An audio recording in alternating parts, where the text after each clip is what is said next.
নবী সাল্লাল্লাহু আলাইহি ওয়াসাল্লাম ইরশাদ করেছেন, আমরা যখন সাল্লাল্লাহু আলাইহি ওয়াসাল্লাম বলবো আপনারা অবশ্যই বলবেন সাল্লাল্লাহু আলাইহি ওয়াসাল্লাম। মা মিন আইয়ামিল আমল as-সালিহ ফিহিন্না আহাব্বু ইলাল্লাহি মিন হাযিহিল আইয়াম আল-আশর। আমরা বিভিন্ন দিনে যে আমলগুলা করি, হাদিসে পাকের মধ্যে আমার নবী সাল্লাল্লাহু আলাইহি ওয়াসাল্লাম বলছেন, এই দিনের এই যে আমলে সালেহ পুণ্যের কাজগুলা করি, তার মধ্যে সবচেয়ে উত্তম দিন হচ্ছে জিলহজের প্রথম 10 দিন। আমার নবী সাল্লাল্লাহু আলাইহি ওয়াসাল্লাম বলছেন, বনি আদম যে দিনগুলাতে নেক কাজ করে, ভালো কাজ করে, আমলে সালেহ করে, তার মধ্যে সবচেয়ে উত্তম হচ্ছে জিলহজ মাসের প্রথম 10 দিন। এই কথা বলার পরে সাহাবায়ে কেরাম আমার নবীর দরবারে আরজ করলেন, ফাকালু ইয়া রাসূলুল্লাহ সাল্লাল্লাহু আলাইহি ওয়াসাল্লাম ওয়ালাল জিহাদ ফি সাবিলিল্লাহ। হুজুর, এই 10 দিনের যে ইবাদত, এটা কি আল্লাহর রাস্তায় জিহাদের চেয়ে উত্তম? আমার নবী বলতেছেন, হ্যাঁ, জিহাদের চেয়ে উত্তম। তাইলে অসম্ভব গুরুত্বপূর্ণ কিছু দিন আমাদের দেখে চলে যাচ্ছে, এবং আল্লাহ রাব্বুল আলামিন ভালো জানেন আগামী বছর আমরা আমাদের মধ্যে কে পাবেন আর কে পাবো না। যদি আমরা কনফার্ম থাকি যে আমরা অবশ্যই পাবো, আসলে ঘটনা সেরকম না।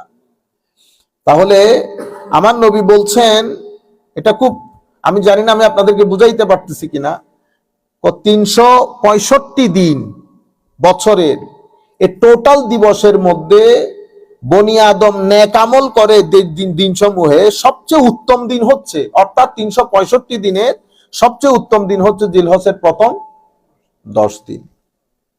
এর পরবর্তীতে অন্য রিওয়ায়াতের মধ্যে আমার নবী ইরশাদ করছেন, ইমাম আহমদ ইবনে হাম্বল উনি মুসনাদের মধ্যে এগুলা বর্ণনা করেছেন। এই হাদিসটা কি? এটা আব্দুল্লাহ ইবনে ওমর রাদিয়াল্লাহু তাআলা আনহু কর্তৃক বর্ণিত।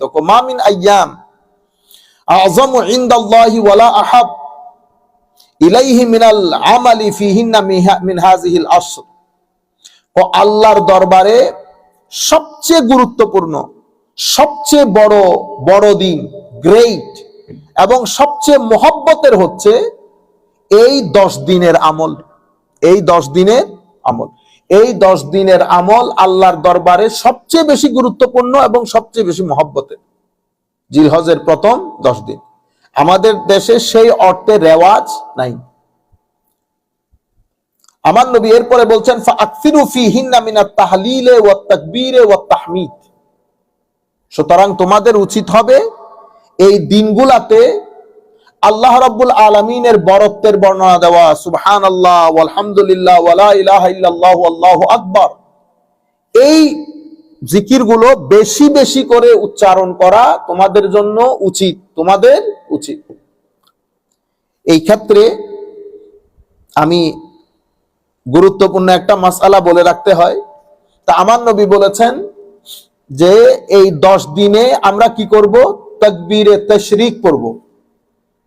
তাকবীরে তাশরিক আপনারা জানেন, আল্লাহু আকবার বলেন সবাই, আল্লাহু আকবার, আল্লাহু আকবার, লা ইলাহা ইল্লাল্লাহ, আল্লাহু আকবার, আল্লাহু আকবার, ওয়ালিল্লাহিল হামদ। এমনিতে আমরা করি আল্লাহু আকবার, লা ইলাহা ইল্লাল্লাহ, আল্লাহু আকবার, এরকম করিয়েন না। সুর দিয়ে সুন্দর করে পড়বেন, এটা ভিতরে একটা আঘাত করবে, একটা ফিলিংস তৈরি হবে। আরেকবার পড়ি, আল্লাহু আকবার, আল্লাহু আকবার, লা ইলাহা ইল্লাল্লাহ, আল্লাহু আকবার, আল্লাহু আকবার, ওয়ালিল্লাহিল হামদ, আল্লাহু আকবার কাবীরা ওয়ালহামদুলিল্লাহি কাসীরা ওয়া সুবহানাল্লাহি বুকরাতাও ওয়া আসীলা। তাকবীরে তাশরিক। তো আমার নবী সাল্লাল্লাহু আলাইহি ওয়াসাল্লাম বলেছেন প্রথম 10 দিন যেন আমরা বেশি বেশি করি। তো তাকবীরে তাশরিক ঈদুল আদহার যে তাকবীর, কয়টা? 2 প্রকার। কয় প্রকার? 2। একটাকে বলে মুতলক, একটাকে বলে মুকাইয়াদ। মুতলক মানে জেনারেল, যে কোনো সময় পড়তে পারবেন। মুকাইয়াদ মানে স্পেসিফিক। তাইলে রমজান জিলহজের প্রথম 10 দিন আমরা এই তাকবীরটা যেখানে যেখানে যাব, উঠতে বসতে বা যেখানে যাব, আমরা এটা জারি রাখবো। আল্লাহু আকবার, আল্লাহু আকবার, লা ইলাহা ইল্লাল্লাহ, আল্লাহু আকবার, ওয়ালিল্লাহিল হামদ। এটা আমাদের হাজী সাহেবান যারা হজের মধ্যে আছে এদের সাথে একটা কি হবে, কমেমোরেশন হবে, কানেকশন হবে। তো আল্লাহ তাদেরকে যে সওয়াব দেবেন সেই সওয়াব আল্লাহ আমাদেরকেও দান করবে। এটা হচ্ছে জেনারেল, এটাকে বলে তাকবীরে মুতলাক। তাকবীরে মুতলাক জেনারেল তাকবীর। আরেকটা তাকবীর হচ্ছে তাকবীরে মুকাইয়াদ। তাকবীরে মুকাইয়াদ মানে স্পেসিফিক তাকবীর। স্পেসিফিক তাকবীরটা কখন শুরু হয়? এটা শুরু হবে জিলহজের 9 তারিখ আসরের সময়। জিলহজের 9 তারিখ মানে ইয়মে আরাফা। ইয়মে আরাফার আসরের নামাজ থেকে শুরু করব। এটা আমরা পড়ব 13 তারিখ, 13ই জিলহজ। ইয়মে আরাফার ফজর থেকে শুরু করব, 13 তারিখের আসর পর্যন্ত পড়ব। তাইলে ইয়মে আরাফা হচ্ছে বৃহস্পতিবার, তো বৃহস্পতিবারের ফজর থেকে আমরা পড়া শুরু করব। কোনো কারণে যদি ভুলে যান, যখন স্মরণ করবে তখন পড়ে দিবেন। ইমাম সাহেবও অনেক সময় ভুলে যান, আপনারা যার স্মরণ থাকবে সাথে সাথে উচ্চ আওয়াজে পড়বেন, মুসল্লিদের স্মরণ এসে যাবে। তাইলে আপনারা এই জিনিসটা একটু ভালো করে রপ্ত করে নেন। তাইলে ঈদ উল আজহাকে ঘিরে আমরা যে তাকবীর পড়ি সেটা দুই প্রকার, দুই ধরনের। একটা জেনারেল মুতলক আর একটা মুকাইয়াত স্পেসিফিক। জেনারেলটা আমরা প্রথম জিলহজ থেকে 10 জিলহজ ঈদ পর্যন্ত যেখানে যাই আমরা এটা জারি রাখবো। আল্লাহু আকবার, আল্লাহু আকবার, লা ইলাহা ইল্লাল্লাহ, আল্লাহু আকবার, সুবহানাল্লাহ, আলহামদুলিল্লাহ, এগুলা পড়বেন। আর মুকাইয়াত যেটা স্পেসিফিক সেটা 9 জিলহজ ইয়মে আরাফার দিন ফজরের নামাজের পর থেকে শুরু করব, 13ই জিলহজ আসরের নামাজের পরে শেষ করব। আচ্ছা, এটা হচ্ছে আপনার তাহলিল তাকবীর যে বিষয়গুলো নিয়ে কথা এসেছে সেটা। আচ্ছা, এরপরে আমার নবী সাল্লাল্লাহু আলাইহি ওয়াসাল্লাম আমাদেরকে কি বললেন? তো আল্লাহর দরবারে এই 10 দিনের আমল সবচেয়ে গুরুত্বপূর্ণ, সবচেয়ে মহব্বতের। সুতরাং ফাআকসিরু ফীহিন্না মিনাত তাহলিল ওয়াত তাকবীর ওয়াত তাহমিদ, আমাদেরকে তাকবীর, আলহামদুলিল্লাহ, সুবহানাল্লাহ, আল্লাহু আকবার এগুলা বেশি বেশি করতে বলেছেন। এর পরবর্তীতে এই জিলহজ মাসের মধ্যে অন্যতম দিন, আল্লাহর ধরতির মধ্যে সবচেয়ে বড় দিন ইয়মে আরাফা। ইয়মে আরাফা মনে রাখবেন, প্রত্যেক বড় দিনের একটা কনটেক্সট থাকে, একটা কনটেক্সট থাকে। যেমন 12ই রবিউল আউয়াল, যে আমার নবী দুনিয়াতে তশরিফ এনেছে, সেই দিনের কোনো জুড়ি নাই, সেটা আরেকটা কনটেক্সট থেকে। বুঝতে পেরেছেন? এটা একটা কনটেক্সট থেকে। তো ইয়মে আরাফার ব্যাপারে আমার নবী বলছেন, মা মিন, হযরত আয়েশা সিদ্দিকা রাদিয়াল্লাহু তাআলা আনহা থেকে বর্ণিত, তিনি বলেন, মা মিন ইয়াউমিন, ও আল্লাহর দরবারে যেই দিনটাতে বনি আদম সবচেয়ে বেশি জাহান্নাম থেকে মুক্তি লাভ করে সেটা ইয়মে আরাফার দিন। হায় হায়, ইয়মে আরাফার দিন, আরাফার দিন মাওলাই করিম আল্লাহর বান্দাদের মধ্যে বেশিরভাগ বান্দাকে জাহান্নাম থেকে মুক্তি দান করেন। এত গুরুত্বপূর্ণ দিন। এবং আমার নবী সাল্লাল্লাহু আলাইহি ওয়াসাল্লাম ইরশাদ করছেন, ওয়া ইন্নাহু লা ইয়াদনু, ইয়মে আরাফার দিন আল্লাহ বান্দার, আল্লাহর রহমত আল্লাহ বান্দার অতি নিকটে চলে আসে। সুম্মা ইউবাহি বিহিমুল মালাইকা, অতঃপর আল্লাহ ফেরেশতাদের সামনে বলেন, এরা কি চায়? আল্লাহ ফেরেশতাদের সামনে, হায় হায়, বলে না আমরা অহংকার করি, গর্ব করি, দেখাই, তোমরা তো অনেক বলেছিলা আমার এই বান্দারা শুধু মারামারি কাটাকাটি করবে। এবং আরাফার দিবস আপনারা যারা হজ করেছেন তারা এই টেস্টটা পেয়েছেন, যারা করেন নাই হয়তো এই টেস্টটা পান নাই। দোয়া করি আল্লাহর দরবারে, আল্লাহ যারা যায় নাই তাদেরকে যাওয়ার তৌফিক দান করুক, যারা গেছেন আল্লাহ বারবার তৌফিক দান করুক। ইয়মে আরাফার দিন যে আল্লাহ মাফ করেন, এটা একেবারে অর্ডিনারি মানুষও বুঝে, যে মনে হয় যেন আল্লাহ মানে ডেকে ডেকে বলতেছে, তোরেও মাফ করলাম, তোরেও মাফ করলাম, তোরেও মাফ করলাম, তোর আত্মীয় স্বজন মাফ করলাম, তোর মা বাপ মাফ করে দিলাম। সেই পরিমাণ মানে আসরের পর থেকে হু হু করে যে একটা আওয়াজ আসে ইয়মে আরাফার দিন, যে জিন্দেগিতে কান্দে নাই তারও চোখের পানি আসে। তাহলে আমার নবী হাদিসে পাকের মধ্যে এটা কেন হয়? তো কারণ আমার আল্লাহ বান্দার অতি নিকটে চলে আসেন, বান্দার অতি নিকটে। সুতরাং আমরা বিশুদ্ধবার যে আরাফার দিন আমরা যেখানে থাকি না কেন ফিল করবো আমরা আরাফাতের ময়দানে ঘুরতেছি। অন্তত সেই দিন আপনারা লুজ টক করিয়েন না, 2-3 জনে মিলে কথাবার্তা না, সেদিন আপনারা ভিতরে ভিতরে আমার আল্লাহর সাথে কানেক্টেড থাকে। বাজার করেন, হাটে যান, ঘাটে যান, ভিতরে সুবহানাল্লাহ আলহামদুলিল্লাহ বলা হয়। বিশ্বাস করেন সব কাজ করা যায়, বিতর্কে আল্লাহর দরবারে কানেক্টেড রেখে সব কাজ করা যায়। আমরা যেটাকে অনেক কঠিন মনে করতেছি, এটা অনেক কঠিন কাজ না। আমরা কঠিন মনে করি বিদায় কঠিন। হাদিসে পাকের মধ্যে আমার নবী বলতেন, সেদিন আল্লাহ গর্ব করেন ফেরেশতাদের সামনে আল্লাহর বান্দাদেরকে নিয়ে। অনেক বড় কথা, এগুলো ফিল করেন। আমরা তাকওয়া পরহেজগারি আমাদের ওইরকম নাই বিদায় আমরা জিনিসগুলো ওভাবে বলতে পারতেছি না। আমি জানি না আমার নবী যখন বলতেছিলেন কি ঘটনা ঘটছিল সাহাবায়ে কেরামের মধ্যে। সুবহানাল্লাহ। তো আমার নবী ইরশাদ করছেন, ওই দিন আল্লাহ বনি আদমকে সবচেয়ে বেশি জাহান্নাম থেকে মুক্তি দান করেন। এবং ইয়মে আরাফাকে ঈদের দিন বলা হয়েছে, আমাদের উম্মতে মুহাম্মাদীর ঈদের দিন বলা হয়েছে। আমাদের শরঈ ঈদ, যেই দুই ঈদে আমরা নামাজ পড়ি, এটা তো আলাদা ঈদ। এই ছাড়াও জুমার দিনকে আমার নবী ঈদ বলেছেন, আরাফার দিনকে আমার নবী ঈদ বলেছেন। রবিউল আউয়াল শরীফের যে ঈদ, এটাকে বলে ঈদে হুব্বি, মহব্বতের ঈদ। মহব্বতের ঈদ, যেভাবে রাষ্ট্র যেদিন স্বাধীনতা লাভ করে সেদিনকে আমরা ঈদ হিসেবে পালন করি, সৌদি আরবও পালন করে ঈদ হিসেবে। এটা আমাদের দেশের প্রতি মহব্বত, ওই ঈদ। আমরা একটার সাথে যেন একটা মিলিয়ে না ফেলি। তো ঈদে মিলাদুন নবীল আউয়াল শরীফ ঈদ হলে ঈদের নামাজ কই? ইন্না লিল্লাহি ওয়া ইন্না ইলাইহি, ইন্না লিল্লাহি পড়তে হবে, আর তো কিছু করার নাই। এটা শরীয়ত না, মহব্বতের ঈদ। আমার সন্তান যেদিন দুনিয়াতে, আমার মেয়ে যেদিন দুনিয়াতে আসছে, এটা আমার ঈদের দিন। আমরা ব্যবহার করি এটা আমাদের ঈদ।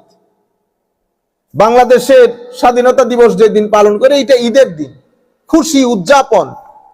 আপনারা বুঝতে পেরেছেন?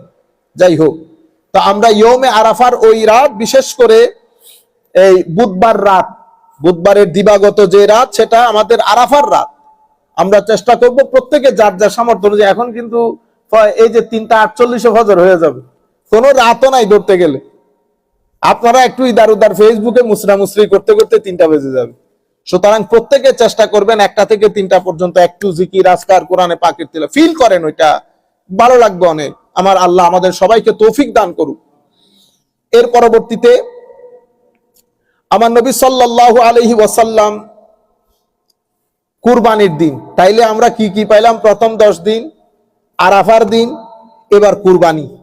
তা আমার নবী সাল্লাল্লাহু আলাইহি ওয়াসাল্লাম ইরশাদ করছেন, ক্বালা সাল্লাল্লাহু আলাইহি ওয়াসাল্লাম, আযমুল আইয়াম ইনদাল্লাহি ইয়াউমুন নাহর। দেখছেন, এই হাদিসের মধ্যে আমার নবী বলছেন আল্লাহর দরবারে সবচেয়ে বড় দিন কুরবানির দিন।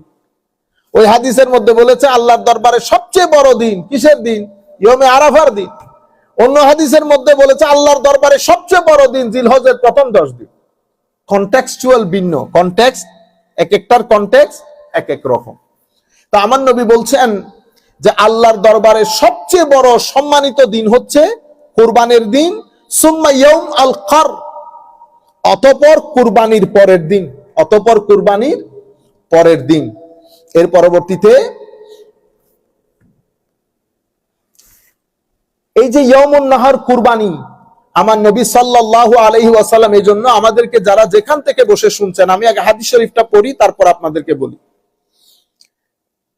কুরবানি করা আমাদের মাযহাবের মধ্যে, আমরা যে মাযহাব অনুসরণ করি, ইমামে আযম আবু হানিফার মাযহাব, ওই মাযহাবে আমাদের জন্য কুরবানি করা ওয়াজিব। কুরবানি করা ওয়াজিব, এটা শাইরুল্লাহ। পবিত্র কোরআনে কিসের উপর উজুবটা হয়েছে? ও সূরা কাউসারে আমার আল্লাহ বলছেন, ফাসাল্লি লিরাব্বিকা ওয়ানহার, অতঃপর তোমরা নামাজ আদায় করো আল্লাহর জন্য, ওয়ানহার, এবং কুরবানি করো। এটা থেকে ইমামে আযম আবু হানিফা রাদিয়াল্লাহু তাআলা আনহুর মাযহাবের মধ্যে মাসালা ডিরাইভ করা হয়েছে, কুরবানির হুকুম হচ্ছে উজুব, ওয়াজিব, এটা ওয়াজিব। এর পরবর্তীতে আমার নবী সাল্লাল্লাহু আলাইহি ওয়াসাল্লামের হাদিসে পাক দেখেন। তো হাদিসে পাক হচ্ছে হযরত আয়েশা সিদ্দিকা রাদিয়াল্লাহু তাআলা আনহাকে আমার নবী বলছেন, আন্না রাসূলুল্লাহ সাল্লাল্লাহু আলাইহি ওয়াসাল্লাম আমারা বিকাবাশিন আকরান। হায় হায়, আমার নবী হযরত আয়েশা সিদ্দিকাকে বলছেন, আয়েশা, ওই শিঙালা ছাগলটাকে নিয়ে আসো। হায় হায়, তো ছাগলটার হাদিসে পাকের মধ্যে হায় হায়, আবার ওই ছাগলের কালার বর্ণনা দিছে, চোখের দিক থেকে কালো, পাটা কালো, হাঁটু পর্যন্ত কালো। আচ্ছা, এরপরে কি? ইয়াতাউ ফি সাওয়াত ওয়া ইয়াবরুগু ফি সাওয়াত ওয়া ইয়ানজুরু ফি সাওয়াত ফাউতিয়া বিহ লিইউদাহিয়া বিহ। আমার নবীর দরবারে ওই ছাগল পেশ করা হলো, আমার নবী কুরবানি করবেন ওইটা দিয়ে। আচ্ছা, ফাকালা লাহা ইয়া আয়েশা হালুম্মি আল মুদিয়া। আয়েশা আমার ছুরিটা নাও, আমার ছুরিটা দাও। সুম্মা ক্বালা আশহাজিহা বিহাজার, আয়েশা একটা পাথরের মধ্যে সেটাকে কি করে দাও, আয় হায় দাঁড়াই দাও। দেখছেন নি অবস্থা? আমার নবী হযরত আয়েশা সিদ্দিকা রাদিয়াল্লাহু তাআলা আনহাকে বলতেছেন, আয়েশা একটু ধার করে দাও। কিসের মধ্যে? বিহাজারিন, পাথরের মধ্যে। ফাফাআলাত, হযরত আয়েশা সিদ্দিকা আমার নবী যেভাবে বলেছেন পাথর নিয়ে ওই ছুরিটাকে একটু ধার দিয়ে দিলেন। সুম্মা আখাযাহা ওয়া আখাযাল কাবাশ ফাআজ্জা, আমার নবী ছুরিও নিলেন, ছাগলটাকে ধরে ছাগলটাকে শোয়াই দিলেন, ফাআজ্জাহু, শোয়াই দিলেন। সুম্মা যাবাহাহু, অতঃপর আমার নবী জবাই করলেন। সুম্মা ক্বাল বিসমিল্লাহ আল্লাহুম্মা তাকাব্বাল মিন মুহাম্মাদিন ওয়া আলি মুহাম্মাদিন ওয়া মিন উম্মতি মুহাম্মাদিন সাল্লাল্লাহু তাআলা আলাইহি ওয়াসাল্লাম। সুম্মা দাহাবে, আমার নবী সাল্লাল্লাহু আলাইহি ওয়াসাল্লাম হায় হায় বললেন, আমি আল্লাহর নামে জবাই করলাম, আল্লাহ আমার এই কুরবানি আমার পক্ষ থেকে, আমার পরিবারের পক্ষ থেকে এবং আমার উম্মতের পক্ষ থেকে কবুল করো। দেখছেন না? তাইলে উম্মত হিসেবে আমাদের দায়িত্ব, যাদের এবিলিটি আছে অবশ্যই আমরা কুরবানি আমার নবীর নামে দিব। আমার নবী যেহেতু আমার নবীর কুরবানিতে আমাদেরকে শরীক করেছেন, আমরাও আমাদের এবিলিটি অনুযায়ী যার যার এবিলিটি আছে আমরা আমার নবীর নামে কুরবানি দেব। আমি আমাদের উস্তাদদের মধ্যে এমন উস্তাদও চিনি, এখন এগুলো আপনি শরীয়তের মারপ্যাচের মধ্যে ফেললে স্বাভাবিকভাবে আপনার কাছে মনে হবে নাজায়েজ কাজ। উনি আমাকে বলতেছেন, বেটা আমি আমার ফরজ হজ আমার নবীর নামে করেছি। তো বেটা তোমার কাছে, তোমাদের কাছে ঠিক আছে, তোমাদের কাছে আমি দোষী বলতেছে, আমি বোঝানোর জন্য বলতেছি, আমার জীবনে কুরবানি থেকে শুরু করে গরু কুরবানি, ছাগল কুরবানি, হজ, উমরা সবকিছু আমার নবীর নামে, আমার নামে কিছু করি নাই। তো এখন তুমি যদি আমাকে জিজ্ঞেস করো তো আপনার তো হজ হয় নাই, আমি বলবো হ্যাঁ আমার ফরজ হজ হয় নাই। মহব্বতের কোনো দলিল নাই। হায় হায়, তাইলে আমার নবী সাল্লাল্লাহু আলাইহি ওয়াসাল্লাম উম্মতে, এটা ইমাম মুসলিম শরীফের মধ্যে রওয়ায়াত করেছেন, আমার নবী সাল্লাল্লাহু আলাইহি ওয়াসাল্লাম আল্লাহর নাম নিয়ে জবাই করার পরে বলেছেন, আল্লাহুম্মা তাকাব্বাল মিন মুহাম্মাদিন ওয়া আলি মুহাম্মাদিন ওয়া মিন উম্মতি মুহাম্মাদিন সাল্লাল্লাহু আলাইহি ওয়াসাল্লাম। আল্লাহ আমার এই কুরবানি আমার পক্ষ থেকে, আমার পরিবারের পক্ষ থেকে এবং আমার আলের পক্ষ থেকে কবুল করো। এবং হযরতে হাফসা রাদিয়াল্লাহু তাআলা আনহা বলছেন, আপনারা জানেন হযরতে হাফসা উম্মুল মুমিনিন, আমার নবীর স্ত্রী, আমাদের আম্মা জান। হযরত আয়েশা হযরত আবু বকর সিদ্দিকের বেটি এবং হযরতে হাফসা হযরতে ফারুক আজমের কন্যা, ফারুক আজমের কন্যা।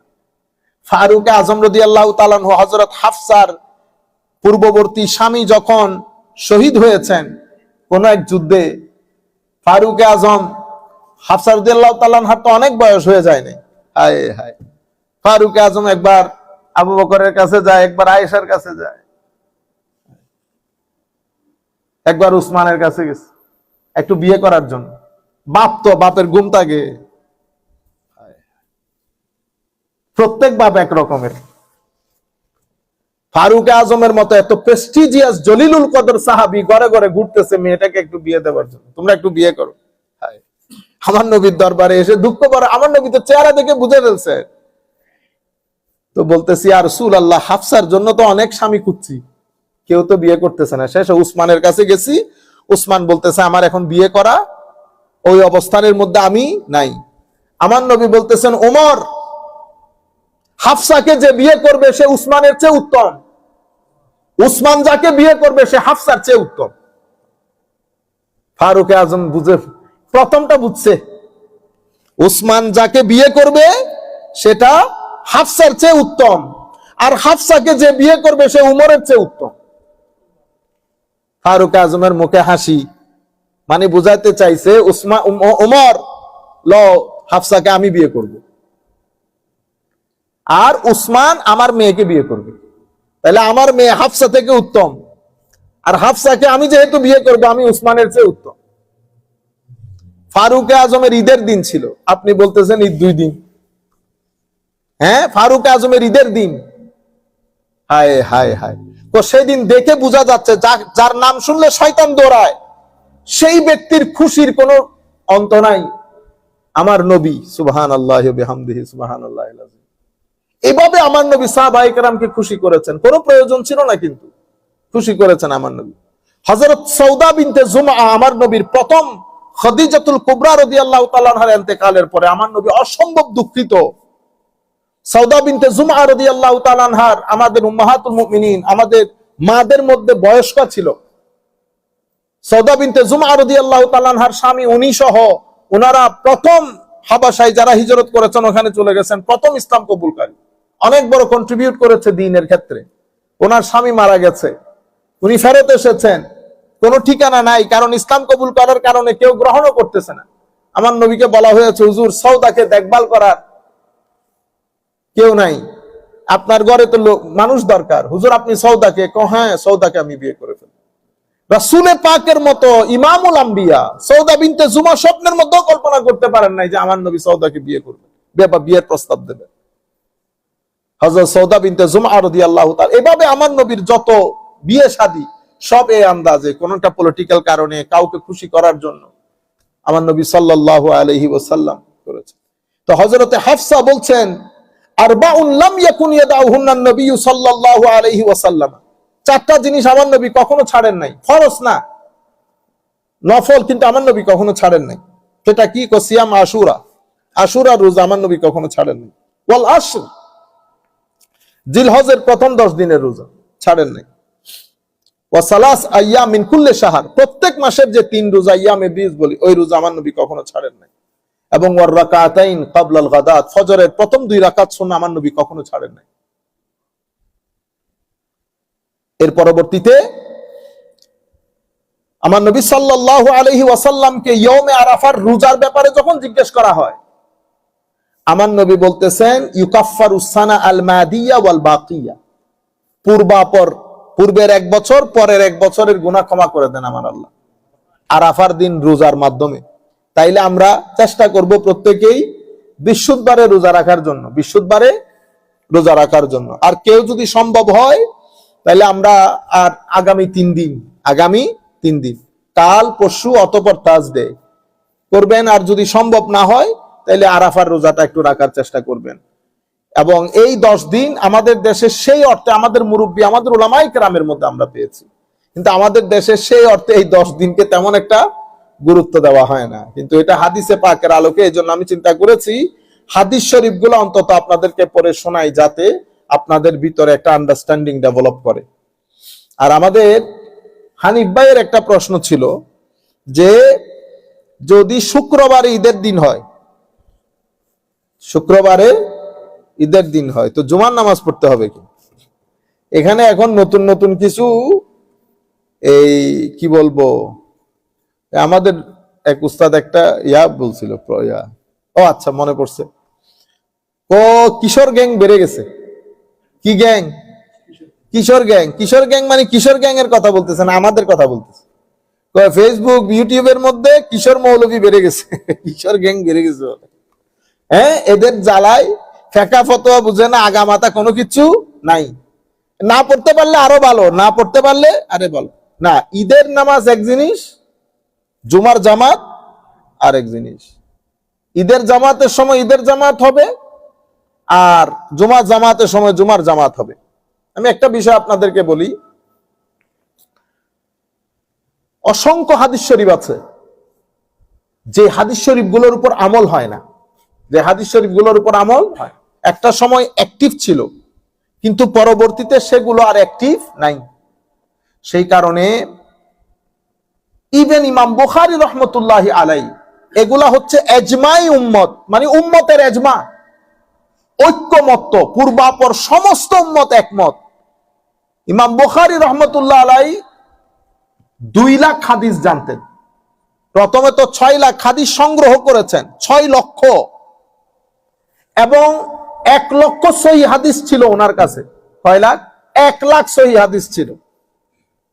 এই সহিহ হাদিসগুলোর মধ্যে ইমাম বুখারী বলছেন, আমি সামান্য সংখ্যক হাদিস এই বুখারী শরীফের মধ্যে ঢুকাই, এটার কলেবর বড় হয়ে যাবে এই ভয়ে, মানুষ পড়বে না।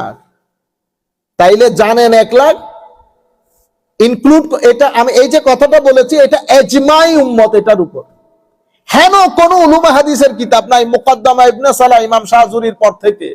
অতঃপর ওইটার উপর এর পরবর্তীতে আমরা এলমুল হাদিস মাদ্রাসার ছাত্র যারা শুনতেছে দেখতেছে, আপনারা যদি উলুমে হাদিসের যান তো উলুমে হাদিসের এই মানে আমাদের হাদিসে পাকের মধ্যে বুখারী শরীফের অবস্থান যেমন, উলুমে হাদিসের ক্ষেত্রে ইমাম ইবনুস সালাহ শাযুরির মুকাদ্দামার অবস্থানও তেমন। এই মুকাদ্দামাকে পরবর্তী মুহাদ্দিসিন কেউ এক্সপ্লেইন করেছে, কেউ এটার উপর সামারি লিখেছে, যা কিছু হয়েছে মুকাদ্দামাকে ঘিরে, মেথোডোলজি মুকাদ্দামার। এর পরবর্তীতে ইমাম নববী এসে এই পুরা মেথডটাকে ইমাম নববী ভঙ্গ করেন। ইমাম নববী আরেকটা কিতাব লেখেন এবং সমস্ত উলুমে হাদিসের আইমায়ে কেরাম ইমাম বুখারীর এই কথাটা নকল করেছেন। এই জন্য মুহাদ্দিসিনে কেরাম বলেছেন এটা ইজমাই উম্মত সাধিত হয়েছে এই কথার উপর। সেটা কি? ইমাম বুখারী 1 লক্ষ সহিহ হাদিস জানতেন, তার মধ্যে কিছু সংখ্যক হাদিস উনি ওনার বুখারী শরীফের মধ্যে ঢুকিয়েছেন।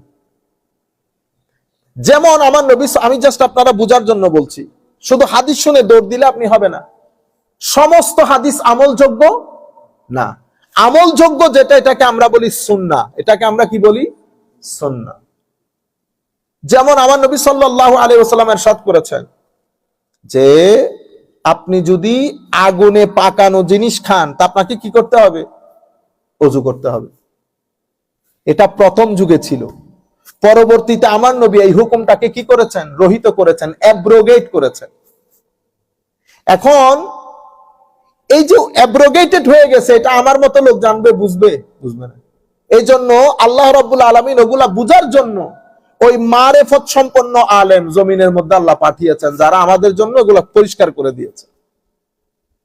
ওটের গোশত খেলে কি হয়ে যায়? ওযু ভেঙে যায়। এই যে আমাদের গত হজের মধ্যে আমাদের এক ছেলে আসছে, তো তখন আমাদেরকে এক ভদ্রলোক একটু মেহমানদারি করেছে, ওটের মাংস টাংস অনেক কিছু নিয়ে এসেছে, বিশাল বড় পার্টি। সে ওযু করবে কেন? উটের মাংস খেলে ওযু ভেঙে যায়, টাস টাস গুগল থেকে বেরও করে দিয়েছে। তো আমার আর কথা বলার দরকার আছে?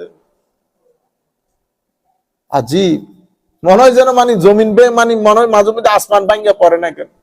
তা আল্লাহ বেটা, এটা শুধু একটা লাইন যদি দেখে আপনি দৌড়াদৌড়ি করেন তাহলে তো হবে না। এটা অ্যাক্টিভ ছিল, পরবর্তীতে এই হুকুমটাকে আমার নবী অ্যাব্রোগেট করেছেন।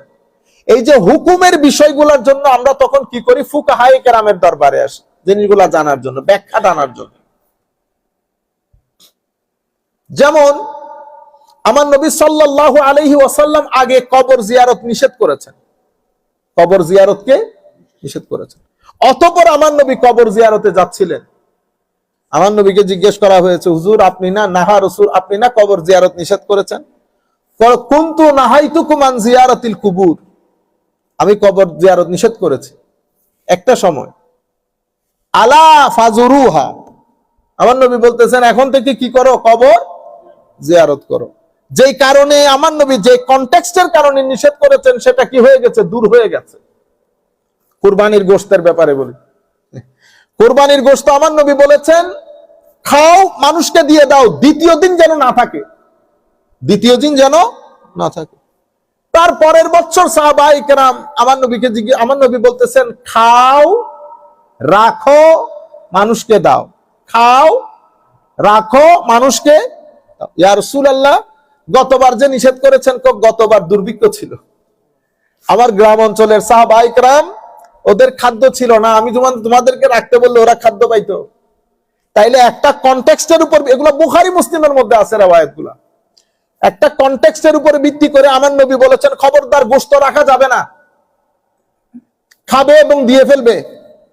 পরবর্তী বছর বলতেছে খাও, রাখো, দাও। ইয়া রাসূলুল্লাহ, গত বছর নিষেধ করেছেন, গত বছর কি ছিল? দুর্ভিক্ষ ছিল। আমাদের মদিনা শরীফের আশপাশে দুর্ভিক্ষ দেখা দিয়েছে, সেই কারণে মানুষের মধ্যে খাদ্য সংকট ছিল। এই খাদ্য সংকট দূরীকরণে আমি নিষেধাজ্ঞা জারি করেছি, এখন আর নাই। আপনারা বুঝতে পেরেছেন? তাইলে সমস্ত হাদিস কখনো আমলযোগ্য হয় না। এটা কারা জানেন? এটা মুহাদ্দিসিনে কেরাম জানেন। তো ইমাম বুখারীরা কি করেছেন? হাদিসের মধ্যে দুই ধরনের হাদিসই নিয়ে এসেছেন। তো কেন এনেছে? আমি না আনলে তুমি মনে করতে আমি হাদিস পড়ি নাই। আমি তোমাকে বোঝানোর জন্য যে তুমি যেটা মনে করতেছে ইমাম বুখারী জানে এগুলা, কিন্তু আমল এটার উপর না, আমল এটার উপর না। সুতরাং আল্লাহ রাব্বুল আলামিন আমাদের হামি ও নাসির হোক। আমরা জুমার দিন ঈদও পড়ব, জুমাও পড়ব, ঈদও পড়ব, জুমাও পড়ব। আরেকটা গুরুত্বপূর্ণ বিষয়, একজন একটা প্রশ্ন পাঠিয়েছে, খুব ইন্টারেস্টিং প্রশ্ন পাঠিয়েছে। হুজুর, এতগুলা মানুষ কুরবানি, এত কুরবানি না করে টাকাগুলো কোন স্কুলে দিয়ে দিলে অসুবিধা কি? ও আল্লাহ আল্লাহ, তুমি মাদ্রাসার ছাত্র, সে আল্লাহ, তোমার যদি সাহস থাকে তুমি তোমার ক্লাসের মধ্যে হুজুরকে করে দেখিও। সে যে মাদ্রাসায় পড়ে, ওখানে যারা পড়ায় তারা তো ওরে মেরে হাড্ডি গুড্ডি এক করে ফেলবে। হ্যাঁ, ইসলামী মার্কা প্রশ্ন। এই ঘটনাটা ঘটিয়েছেন আমাদের গতবারের আমার মনে 2-3 বছর আগে এক ভদ্রলোক, উনি বড় নেতা। ওনার কাছে মনে হয়েছে হজের পুরা এগুলো বলে ওয়েস্টিং অফ এনার্জি, মানে এগুলো কাজে না লাগিয়ে আপনি শুধুমাত্র ওখানে থেকে টাকাও খরচ, এনার্জিও লস, তখন আপনি দেশের ডেভেলপমেন্টের জন্য নাকি কাজ করতে পারতেন। তো এখন আমাদের ভাইরা ওনারা মনে করেন যে একদিনে এতগুলা গরু জবাই না করে ওই টাকাগুলা যদি আমরা কোনো উন্নয়ন খাতে ব্যয় করি তাইলে তো অনেক এফেক্টিভ হবে। করতে পারতেন যদি এটা গরু ছাগলের দুনিয়া হতো। মানুষের দুনিয়াতে আপনি যেভাবে চিন্তা করছেন, মানুষের দুনিয়াতে অনেক জিনিস এভাবে হয় না। কেন? মানুষকে আল্লাহ একটা মন দিয়েছেন, মানুষকে আল্লাহ একটা শরীর দিয়েছেন। মানুষের শরীরের যেমন কিছু চাহিদা থাকে, মনেরও কিছু চাহিদা থাকে। পশু পাখির দুনিয়ার মধ্যে সেলিব্রেশন নাই, মানুষের দুনিয়াতে কি আছে? সেলিব্রেশন আছে। আমরা পৃথিবীর প্রত্যেক দেশ তাদের স্বাধীনতা দিবস পালন করে $মিলিয়ন খরচ করে, সৌদি আরব বলেন, আমেরিকা বলেন, প্রত্যেক দেশ। আমার যে ভাইয়েরা প্রশ্ন করে, ওনারাই আবার বাংলাদেশ হোক, এখানকার টাইম স্কোয়ারে গিয়ে 25th of December Christmas day এবং 31st নাইট, ওই নাইটের মধ্যে আমরা পৃথিবীব্যাপী যেই পরিমাণ টাকা আমরা ওই আলোকবর্তিকায় খরচ করি, পৃথিবীর অ্যাটলিস্ট 4টা থেকে 5টা আফ্রিকান দেশ ধনী হয়ে যাবে ওই টাকা দিয়ে। আপনারা ওই জায়গার মধ্যে প্রশ্নগুলা করেন না, প্রশ্নগুলো করতে আসছেন কুরবানির মধ্যে। আমি আপনাকে উত্তর দেব, আগে আপনি এটার উত্তর দিবেন, তখন আমি আপনাকে এটার উত্তর দিতে পারবো। যাই হোক, মনে রাখবেন, মানুষের সমাজের মধ্যে মানুষ কিছু কানেকশনকে মেনটেন করতে হয়। এই কানেকশনগুলো মেনটেন করা বাদে মানুষের যে মনের দুনিয়া, সেটার মধ্যে ব্যালেন্স থাকবে না। যদি ব্যালেন্স করতে না পারেন তো সেটা মেন্টাল অ্যাংজাইটি বা বিভিন্ন ধরনের অ্যাংজাইটির মধ্যে পড়ে যাবে। যেমন মানুষের সাথে একটা সম্পর্ক, তার মা বাবার এই কানেকশন, এই সম্পর্কের একটা ডিমান্ড আছে, সেই ডিমান্ড আপনাকে ফুলফিল করতে হয়। সেই ডিমান্ডটা কি? যেমন সে মায়ের পাশে বসে একটু সে কথা বলে, এটাও ডিমান্ড, এটাও ডিমান্ড। আপনি এটা ছাড়া পারবেন না। এই কানেকশন, মা বাবার কানেকশন, যা যা কিছু ডিমান্ড করে আপনি এগুলা করতে বাধ্য। কেন? আপনি না করে আপনি আপনার মনকে ভালো রাখতে পারবেন না। আপনার বন্ধুর সাথে আপনার একটা সম্পর্ক আছে, সেই বন্ধুর সম্পর্ক, আপনার ভাই আছে, বোন আছে, স্ত্রী আছে, ছেলে আছে, কন্যা, শত শত আত্মীয়, পারবেন বন্ধুর সাথে কথা না বলে থাকতে? এতগুলো আত্মীয়তার মধ্যে আপনার বন্ধুর দরকার কি? আমার মন খুঁজে, এমনকি মনকে কি মেহেদি গাছের ব্যাট দিয়ে পিটাইবেন? বেটা, তুই এত লোক থাকতে তুই আবার বন্ধুর খোঁজে। কিন্তু আপনি বন্ধুর সাথে যে জিনিসটা আপনার ভিতরে থাকে সেটা কিন্তু আবার অন্য আর কারোর সাথে আপনি শেয়ার করতে পারতেছেন না। অদ্ভুত একটা ফিলিংস, অদ্ভুত একটা ফিলিংস। তাইলে আপনি মাঝখানে অনেক কানেকশন আপনাকে মেনটেন করতে হয়, এবং এই কানেকশন গুলো আপনাকে হাসায়, আপনাকে কাঁদায়। রুয়ে দুনিয়ার সমস্ত কানেকশন এক জায়গায়, আর আপনার সাথে আপনার মওলার কানেকশন আরেক জায়গায়। এটা আপনি ফিল করেন না বিদায় প্রশ্নগুলো আসতেছে। যদি ফিল করতেন, যেমন দেশকে আপনি ফিল করেন, সেই কারণে 31st নাইটে আপনি যখন এই যে তারকাবাজি করেন, ওই প্রশ্নগুলো কারণ আপনি জিনিসটা ফিল করেন, আপনি বলেন এটা একটা ইমোশনের বহিঃপ্রকাশ, তখন আপনার কাছে লজিক্যাল মনে হয় না। এখানে লজিক্যাল মনে হচ্ছে, কারণ আমি ওই সম্পর্কটা লস করে ফেলেছি। আমরা যে কুরবানি করি এটা আমি আমার আল্লাহর কানেকশনের ডিমান্ডকে ফুলফিল করার জন্য, এবং এটা আমি করতেই হবে, আমার কাছে অন্য কোনো ওয়ে নাই। যাই হোক, আল্লাহ রাব্বুল আলামিন আমাদের হামি ও নাসির